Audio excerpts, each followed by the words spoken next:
Staff involved in the project at Angaston Primary School decided we wanted to use portable 21st century technology, and iPads was that technology of choice. Whilst we're searching for the best option and price, etc., to get that technology delivered to our school, we met as a whole group between the three sites to discuss some common agreements.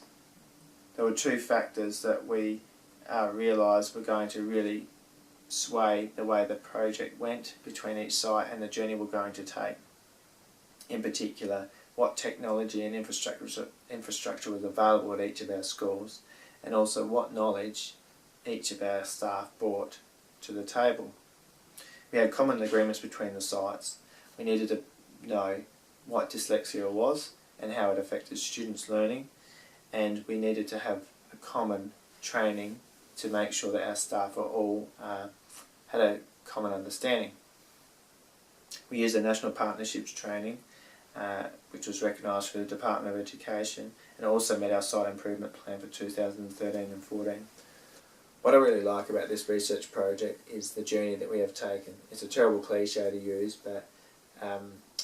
we have learnt so much along the journey, and we've discovered, and I've discovered as a leader, that how important it is that our staff are trained in using this technology. This technology is technology that our students are more capable of using than our staff are. So we need to show staff effective ways of using it in the classroom, effective ways of being able to assess students,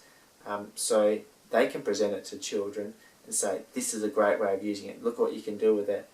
Engage our students, show our students with disability that it won't be a challenge for them to use, and it's a way that they can show their learning, and it's a way that teachers can be able to assess them accurately, which is what we really wanted to be able to see in the end. When putting together this video, I actually asked myself the question, given the fact that the time is not on our side to be able to complete what we set out to do, and we ultimately set out for,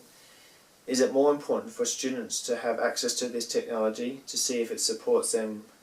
and in their assessment of their work, or is it more important to train teachers to understand the capabilities of the technology and the software available to the classroom teacher? We have been so focused on the impact on students' learning, maybe we should have been also focusing on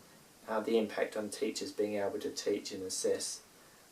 because that needs to be refined, and we need to get that right before we can see the true impact on what it's going to have on the students.